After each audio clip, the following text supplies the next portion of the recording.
Today on the Topping Show, Lucasfilm President Kathleen Kennedy is apparently stepping down after she ruined both Indiana Jones and Star Wars. Jake Tapper said that Joe Biden was sharp and articulate and all cognitive decline accusations were just a conspiracy theory, but now he actually writes a book about how Biden was in fact in cognitive decline.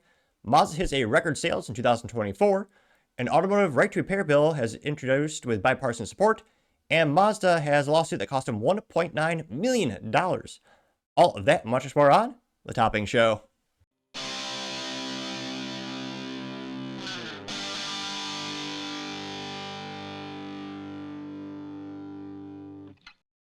Thank you everyone for taking the time to tune in today. Today's episode of the Topping Show is proudly sponsored by Topping Technologies. Topping Technologies is an IT value-added reseller and services company with a special proficiency in IT security. Heck, I see their founder at least twice a day. Guys, he's quite handsome and brilliant. He's me, see, that's the joke. If you're an IT leader or a business owner, you can reach out to the team at sales@toppingtechnologies.com. Also, still giving away a free flamethrower with every IT purchase. And yes, in fact, it does come with a fun Picatinny rail adapter, so you can mount it to any standard AR-15 like all awesome accessories can be. Go to toppingtechnologies.com and click the flamethrower button to learn more, or click the URL in the video description below. Lastly, trying to get to 5,000 subscribers by the end of the month, so if you can click that button and tell your friends, I would greatly appreciate it. Now, going over to the business part of the podcast, you have something very, very rare. You have a right to repair bill as bipartisan support being reintroduced.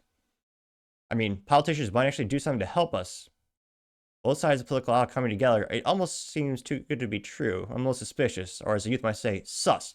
Now, this comes to us thanks to Ronan Glan over at thedrive.com. They say, quote, bill to make right to repair a federal law reintroduced with bipartisan support. The bill aims to put shade tree mechanics and independent repair shops on the same playing ground as dealerships. And there you can see a mechanic fixing a good old straight 4 or inline 4 engine, which I gotta say, my Honda Civic SI is a little boring in the straightaways, but a little turbocharged 4-banger, still fun in the corners. And truth be told, 80,000 miles, still solid as a rock. So there's some instances where good old 4 cylinders of glory is still appropriate and fun, like the Mazda Miata and Honda Civic SI. Not Mercedes, they learned that lesson the hard way. They're going to replace it with the good old V8, so it's back to their glorious days. But I partially digress. Diving into the substance of the article by Ronan, they say, quote, members of Congress from both sides of the aisle are backing a nationwide right to repair bill that would guarantee independent shops the same access to data and tools as dealerships. If it becomes law, the bill would make repairing a car cheaper and more convenient. Oh yeah. Those fancy widgets and whiz-bang computers that you need to repair some of these cars, they cost more than my Honda Civic, which, with depreciation on the miles, I know it's not saying much. It's probably around $16,000, though I would argue priceless to me, because, how many Honda Civic Green SIs do you see out there?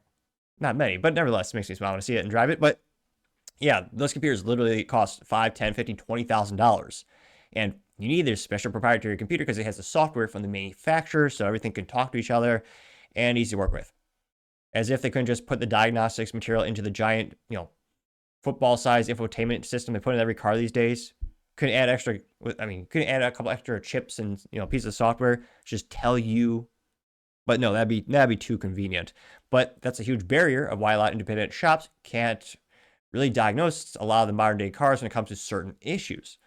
Now, they say it is known as the Right to Equitable and Professional Auto Industry Repair Act, which is kind of cute. The acronym is in fact called REPAIR. So it is a long, cumbersome name like my own, but at least I understand there's a method to the madness. They say the proposal was written by the Automotive Services Association, the Society of Collision Repair Specialists, and the Alliance of Automotive Innovations. The three groups jointly outlined their ideas in a letter sent to Congress on February 18th, 2025, which is surprising considering AAI, which represents dozens of car makers and suppliers, including Stellantis and General Motors, spent years challenging an expansion to right to repair legislation in Massachusetts.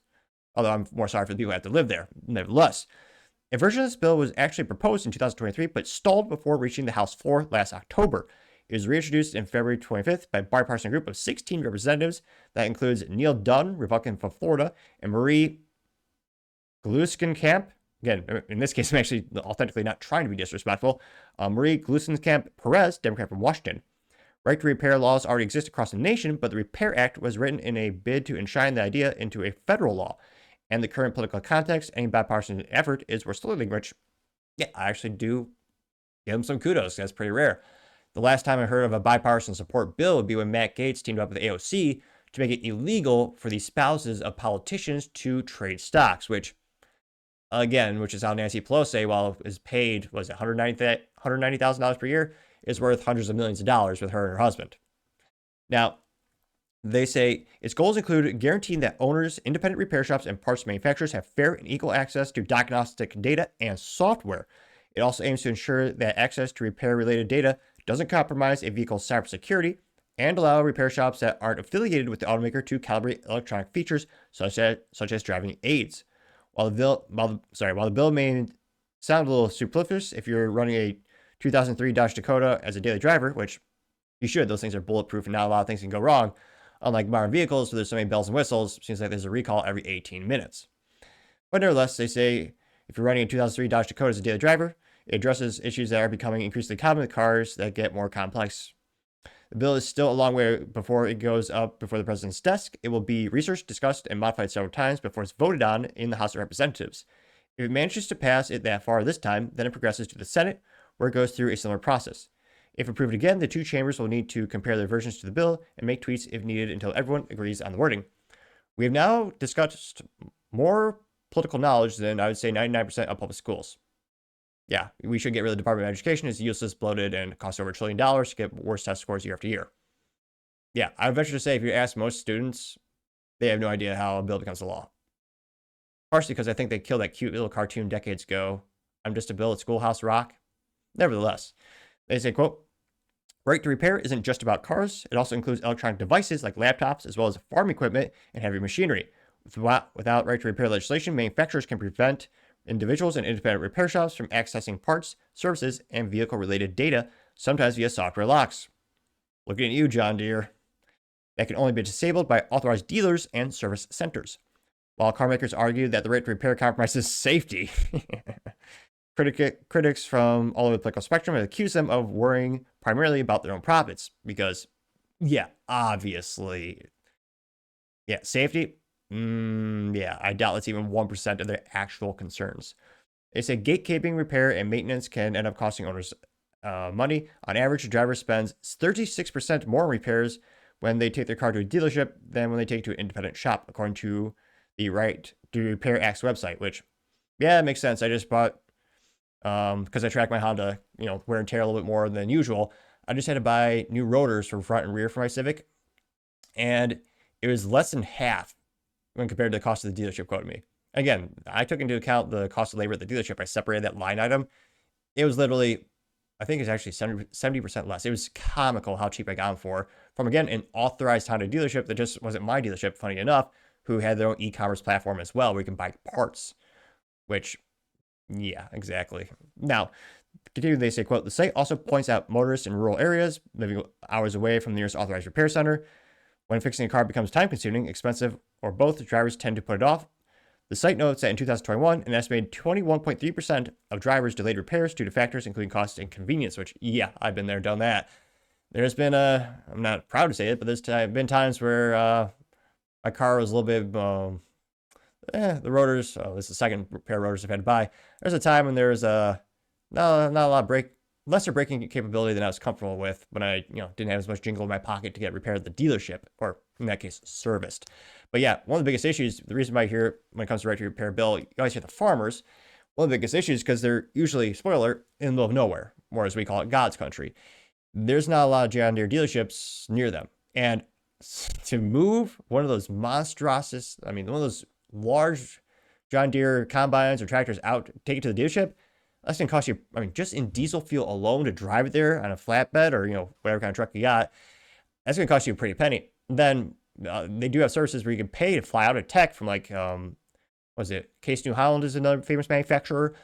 That costs a lot of money because they're literally paying someone to fly across the US and they're plugging some little laptop dongle into their machine and they're telling you what's wrong and then maybe they'll order the parts. It costs time, money, and again, with farms, you got to get that harvest done. So that's one of the reasons you hear about that the most is that's one of the biggest areas in which the delays and the cost to them is exponentially greater since, again, they have a lot bigger requirement to the output of the vehicle than the average consumer, where, again, we can always, I don't recommend it. You probably just walk instead of taking an Uber these days, but it's much easier to get alternative methodologies, to get to work as an individual versus, a work material or work vehicle like a tractor or a combine. So it's a really important bill. I'm skeptical to see, how far this will realistically get. I mean, maybe we'll see. I can't help but think the odds are better now than with the previous administration. But yeah, I think it's a very important bill, especially with access to parts. That's something people really criticize Tesla, especially when they first kind of came to fame and really started gaining some realistic, mass market share. I mean, Rich Rebuilds, one of the best YouTubers out there, he would actually salvage old direct Teslas so you can actually just salvage the parts, because Tesla would not sell him the parts when he was trying to repair his own vehicle. And so I think access to the parts is equally important as well. So it'll be interesting to see. I'm hoping it'll get passed. I'm hopelessly foolishly optimistic. I think the odds are better than before, historically speaking. But let me know. Do you think this bill will actually get passed? Will really make it through the House and the Senate? And I think Trump would sign off on it. But let me know your thoughts, because as always, be fascinated to hear what you have to say. Other interesting business news: you have Mazda hitting the sales record in 2024. Now, this comes with thanks to Adam Ismail, who's a writer at thedrive.com. And they say, quote, Mazda smashed its all-time sales record in 2024 because it's not the Mazda you remember, which it's a low bar because most average Americans don't remember Mazda at all. Now, they say, quote, Mazda's embrace of SUVs, hybrids, and premium design haven't only paid off, they've arguably bought the Mazda a future too. Yeah, maybe. Interestingly enough, again, I have a couple of friends who do off-roading. They love that type of activity. I've never, ever heard or seen them talk about Mazda. Range Rover's a huge one. Mostly the ones like from the 2000s era in terms of the ones you see on the road, not the modern pavement queens. But yeah, no one ever mentions Mazda. That is kind of funny. That's the premiere picture they chose for this article. That seems to be a point where they actually are growing. Now they say, quote, when you think of Mazda, what pops into your head? Two-door sports cars like the Miata and RX-7. Weird experiments like the RX-8 and MX-30, which, yeah, the cool fun stuff that used to be moderately affordable. The Miata is still affordable. A great sports car, bang for your buck. If you're going to the track, you need a track toy. Got cheap consumables relative to, different types of vehicles, brake pads, tires, the stuff that wears out. I mean, that low cost of goods, that low price point makes it a really attractive track toy. And again, you don't need a lot of horsepower, and it's really fun in the corners. So, yeah, that's really why, to me, they're so famous. Well, obviously, I love going to the track myself. Now I say, quote, all interesting products in their own right, but these days Mazda's big into SUVs. One, really, of the 12 models the brand offers in the US, SUVs accounts for 8 of them. Jeez Louise. That shift, coupled with this embrace with electrification and successful upmarket pivot, appears to be working out well for the Japanese automaker, especially in the United States, where it smashed its 1986 sales record of 379,833 cars. Wow, really? And they know that all those were rotaries. That's cool. If you're a gearhead, you might know what a rotary engine is. It was promised to be a simpler solution to an internal combustion engine with the pistons going back and forth. Instead, you have a rotary in the shape of a triangle, which, yeah, it is less components and less things that could break, but also the real reason it was killed because the EPA and owners didn't know how to take care of their vehicles. By its very design, it burns oil. So the old rule of thumb on the forums used to say every second time you gas up your Mazda RX-7 or RX-8, you should top off the oil in there, because again, it's literally burning oil to operate. And I mean, probably one of the most cool, unique vehicles, and the only major manufacturer to make mass production of the rotary engine. I mean, everyone's experimented with it throughout the decades. I mean, Ford did, Chrysler, but really the only company that really put it on the map was Mazda. It's like when I think of Mazda, I think of Miata. And the RX, when I was a kid, I wanted the RX-8. I thought it was a really cool car with the suicide doors and the stick shift that was in the shape of the Wankel, the rotary, which again is the Wankel engine, the designer. So I think of them as like fun, cool sports cars. But I know, these days in America, some of the biggest selling vehicles, I guess partly intended because of the size, is crossovers and SUVs. Now, they say, quote, it smashed its 1986 record by about 45,000 units in 2024 with a total of 424,382 units sold. That's ridiculously impressive. Now, they say that it's the result of a multifaceted effort, as Mazda CEO of North America operations, Tom Donnelly, recently explained in an interview with U.S. News and World Report. On the marketing side, Mazda's like the CX-50 tap into the outdoorsy vibe, think Subaru, but with a little more high-end. That reframing its worlds away from the company's fun mantra of zoom zoom, which, yeah, they used to make a lot of fun, great track toys. They still do make the Miata. They used to make a lot of cool hot hatches with stick shift too. But it's proven very popular today. So popular, in fact, that the company can get away with selling two SUVs, the CX-5 and CX-50, that appear to serve the same segment but actually attract different demographics. And he says, quote, "This is the largest segment in the market, and some other brands already have multiple entries," Donnelly said. "If you compare the CX-5 to the CX-50 directly, they look different and have different intentionalities. You view the CX-5 as more of an urban, sophisticated, whereas the CX-50, because of the styling and some characteristics, and whether it's a Meridian edition, has more of an outdoorsy feel," which this is also something I've never seen. Well, a Mazda SUV on the road towing something. Also, again, anecdotally, I've only seen like one or two of the Mazda SUVs. Let's see, more heartbreaking that I've only seen one Mazda RX-7, with the exception of car shows in the past like 5 years. Granted, I know it's an old vehicle, and they imprudently designed it so that the oil filter is under the axle. So you had to remove the axle to change the oil filter, meaning no one actually did it, which is why some of them just didn't make it long term. But nevertheless, there's some pictures of the Mazda SUV towing a cute little trailer there. I would say punching upmarket is risky in its business. You typically sacrifice volume to do so, but customers don't just suddenly wake up the next day and see your brand the way you want them. It's an ongoing process, and through some combination of planning and possibly even luck, like supply chain constraints, normalizing higher prices, coupled with post-COVID overlanding boom, Mazda launched an entire slate of new, attractive SUVs at precisely the moment when the market was prepared to receive them. One that gives me hope, though, that fans of some of the quirkier machines I name-dropped into the intro, is that Donnelly promises that Mazda isn't determined to leave the past behind completely. The exec highlighted the Mazda 3 sedan, nearly 40% year-over-year sales increase amid a struggling category, for starters.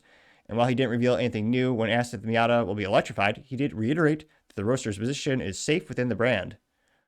Which, yeah, this kind of looks cool. Their iconic SP. Got the, what is that? I like the gull wing doors. Yeah, I would call them the McLaren doors these days, since it's not the scissor doors, but they also go out as well. Looks kind of interesting. Now, they say, quote, "It's absolutely," when talking about the Roadster, it says, "it's absolutely a halo position for us that goes beyond sales contributions." Donnelly said, "I believe you've even seen the iconic SP, a concept car from 2023.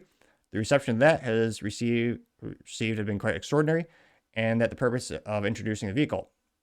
He says, "I would say stay tuned in terms of future outlooks from Miata, but it's part of the history, our heritage, and our future," which, yeah, you can never get rid of the iconic Mazda Miata. That is, again, I think best bang for your buck in terms of a track toy, and it is just such a blast. Now, he continues saying, quote, "As an enthusiast, you can see Mazda's newfound success in two ways.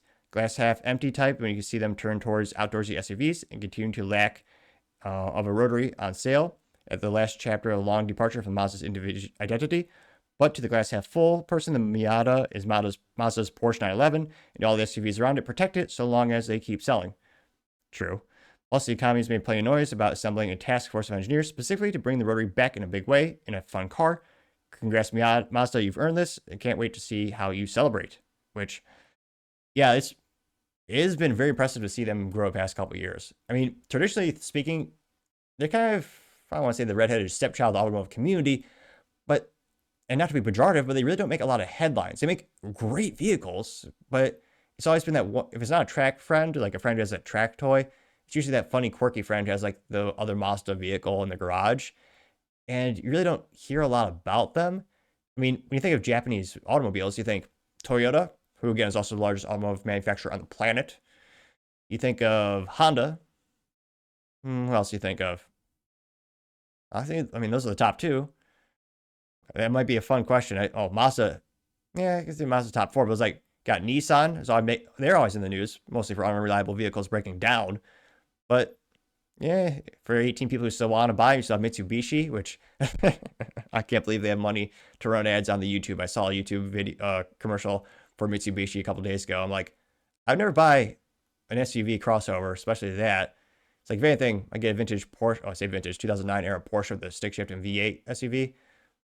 I think there's only 10 of them left, but it's like, Yeah, of all the commercials you show me, this is it. This terrible. You do not know your audience. You're supposed to be a smart tech company, YouTube. But let me know in the comments. Do you know anyone who's buying Mazda Miata these days or Mazda in general? And I mean, how many years do you think they could ever overtake Honda in terms of market share? I mean, obviously Toyota is, comically far away from pretty much any other Japanese auto manufacturer in terms of market share and revenue.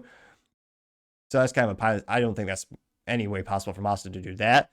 Neither could Honda. I don't think they have the volume or the diverse portfolio or bankroll or the risk factor. They're a pretty risk-averse company. I don't think they want to take on Toyota in that regard.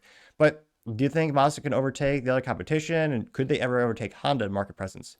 Let me know, because as always, be fascinated to hear what you have to say. Going over to the Cultural podcast, Kathleen Kennedy is reportedly stepping down as president of Disney's Lucasfilm after destroying Indiana Jones, Star Wars, and more. Which, yeah, perhaps one of the, probably one of the worst leaders in history for media. She was so bad at everything. She found a way for Indiana Jones to lose money, for Star Wars to lose money. That's almost unfathomable. You have an intellectual property that is beloved by generations, and through shitty writing and terrible acting and terrible ideas, you lost money. People forget, Disney used to print money. They used to make $1 billion in profit with those stupid, Marvel films. Even those are going down the gutter. Same with Star Wars. One of those best, fiscally important movies in history. George Lucas sold it for $4+ billion. It was, that success is nearly unparalleled in cinema. And people loved it. And Kathleen Kennedy, drove it down the gutter. Famously, South Park made a documentary about it as well, which, we'll review that today. So, Ed Wokeness actually was brought to us thanks to Ed Wokeness on X, when she says, quote, Kathleen Kennedy is reportedly stepping down as president of Disney's Lucasfilm. South Park summed her up well. And that's a good about 50-second documentary of Kathleen Kennedy. Is there a problem, people? We were just discussing ideas of what to do with the new Prince Eric movie. Put a chick in it, make her gay! Maybe we should go a different route than we did with Indiana Jones. Fuck Indiana Jones, put a chick in it and make her lame and gay! Sure, yeah. Well, let's try that.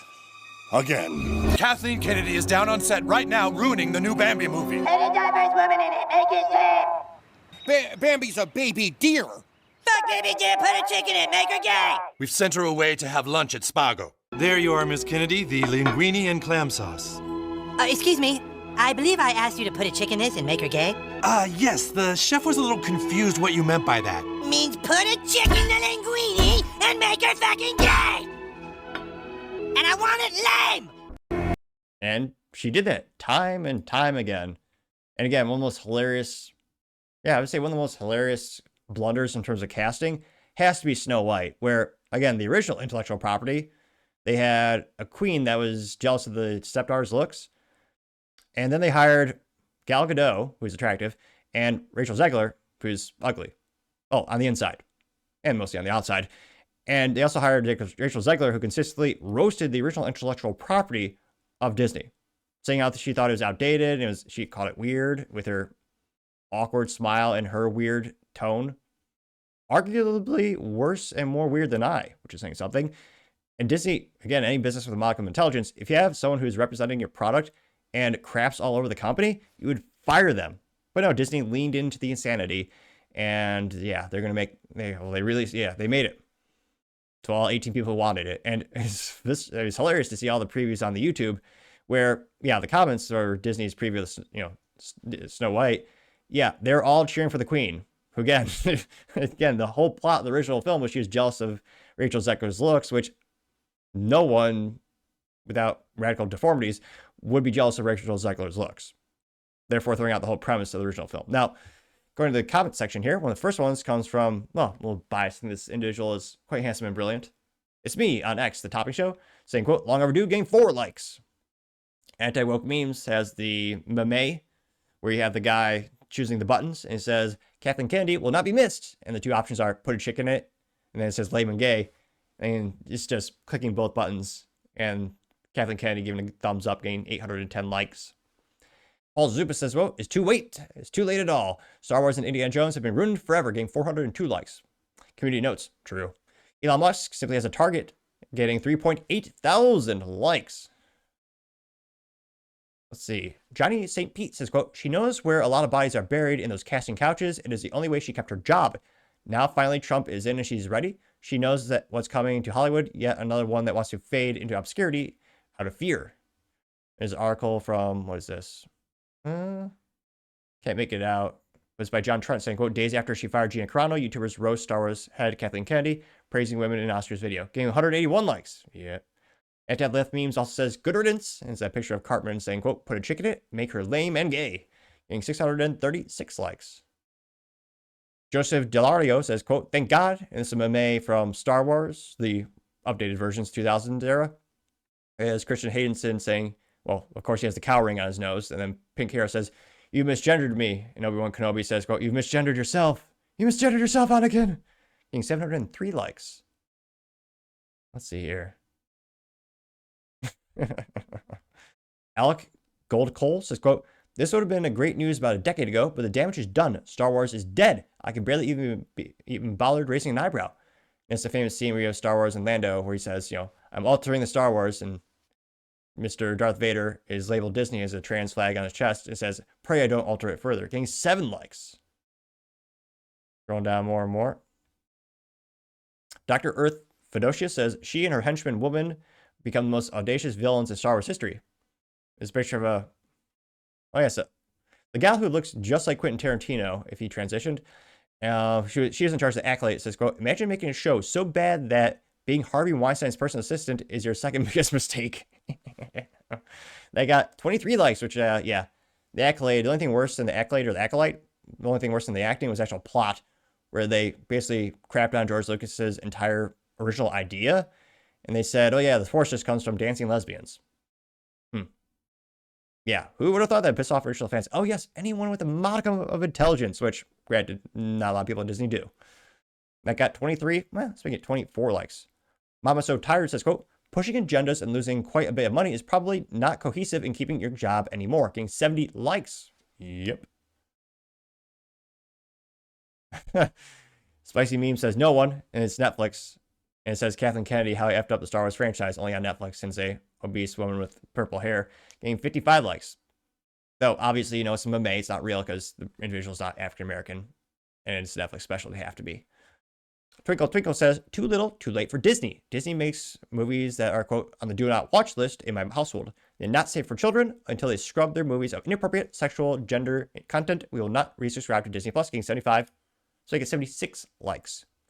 Yeah, I can't imagine the stress of being a parent these days where, yeah, Disney's rewriting a lot of these media companies are rewriting the intellectual property, so you think you're getting a high quality product, but you let your kids watch it, and then, oh dear God, you see they put that in there. So I'm a fan of actual physical media that you actually preview, so that way, you know, if you have a good old VHS tape or a DVD, also known as a DVD or a Blu-ray, you can watch it and know it can't be altered. You can let the kids, you know, preview it, make sure it's good, and let the kids watch it.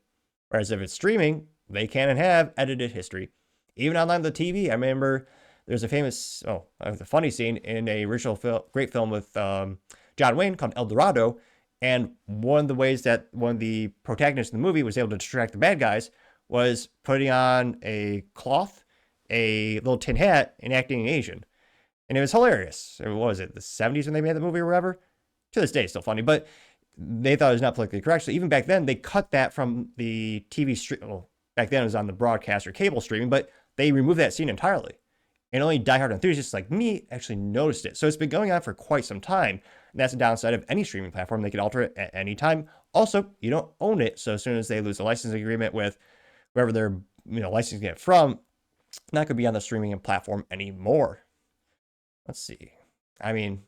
Willie's here says, thank God she should never have been hired. I believe you call that a DEI box checking hire. Getting 50 likes. Iteration says, quote, South Park called it. Now we can get a new president who actually knows how to make money instead of the constantly begging of more government handouts. Let's build a Disney that's more American dream and less entitlement program. Getting 26 likes. Geralt of Rivia says, quote, let's not get too excited. The replacement might actually be worse. You would think Disney would learn their lesson, but I don't trust them. Getting 173. Let's make it 174 likes.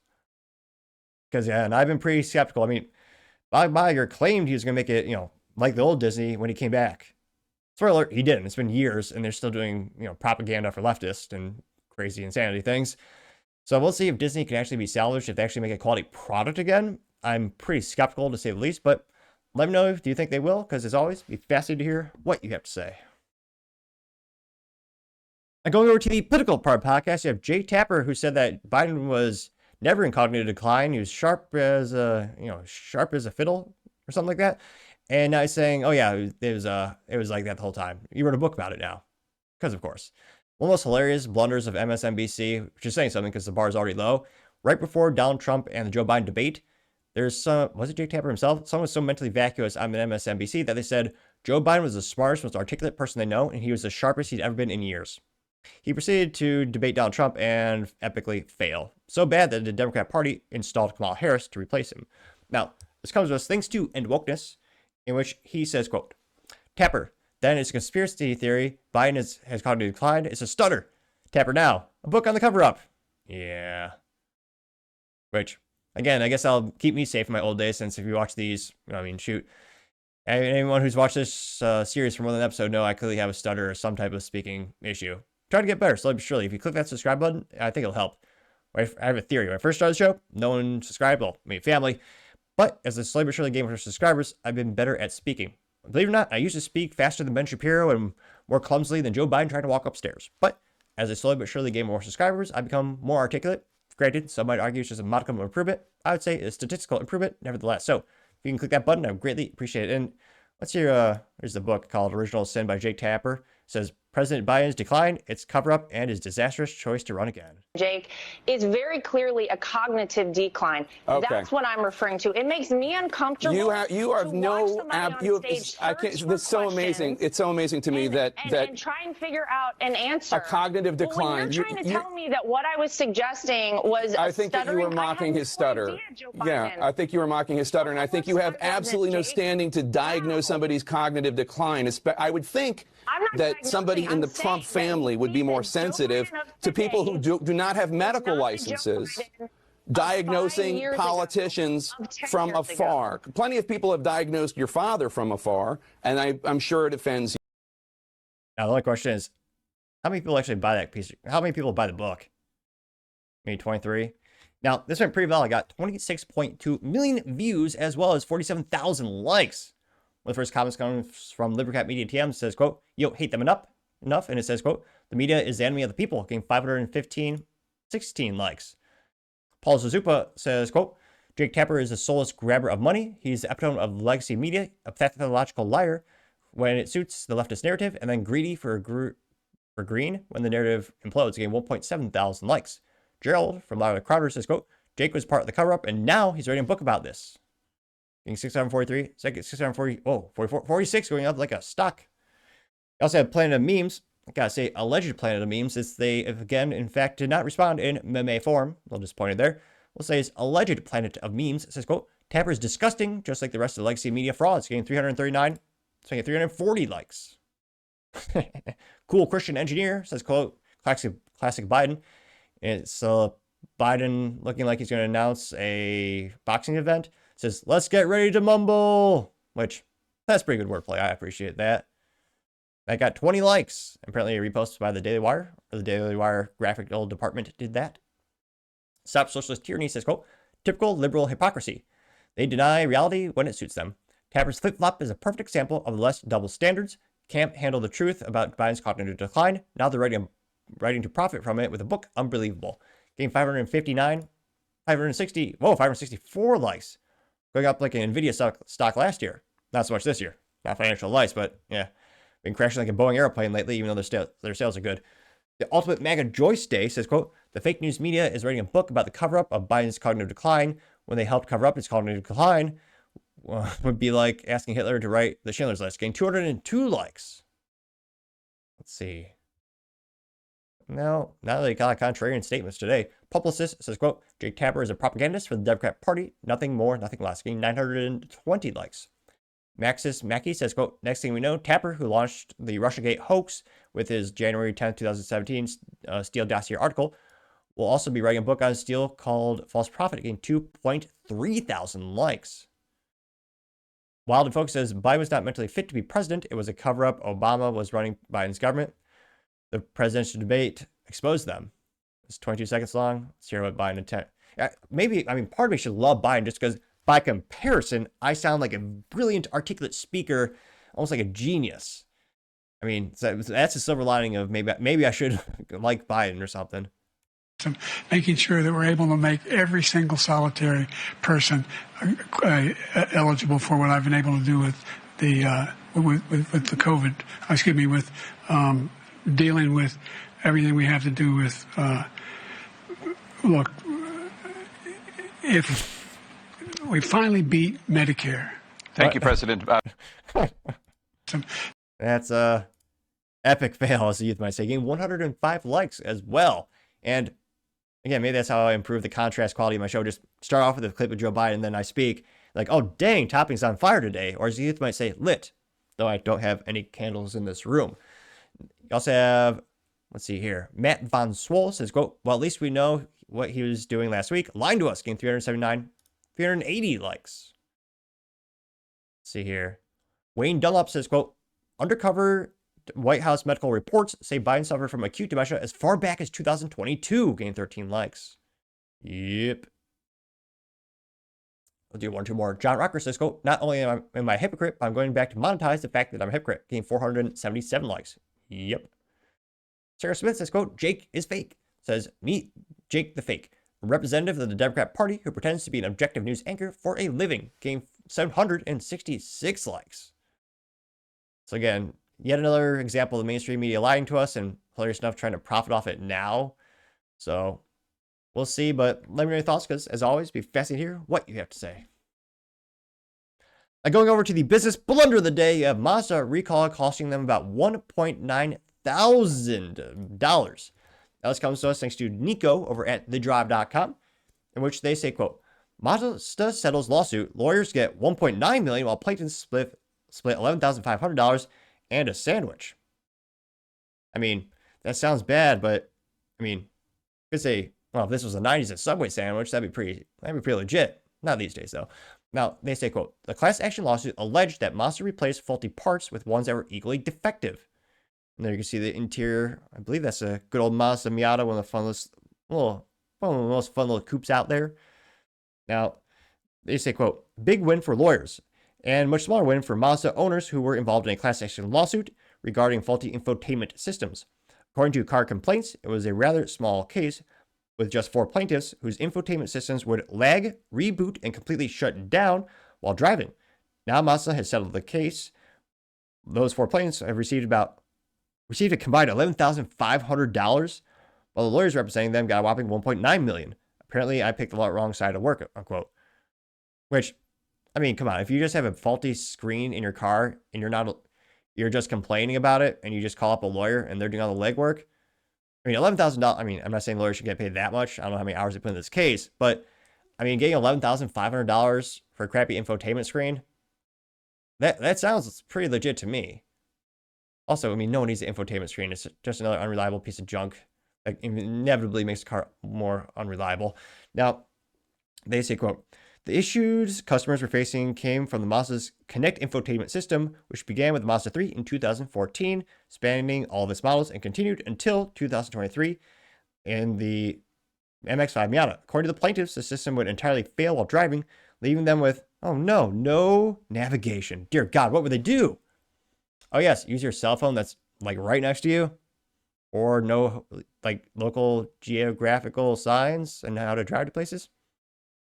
Now, they also might not have phone connectivity or backup camera. Allegedly, the issues were caused by the SD card navigation system forcing the software into an endless reboot cycle, rendering it useless. Frustrating at best and downright dangerous at worst, depending on the circumstance.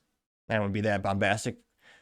Mazda issued a technical service bulletins and alerts about the problem, as well as an extended warranty on the infotainment system in 2019.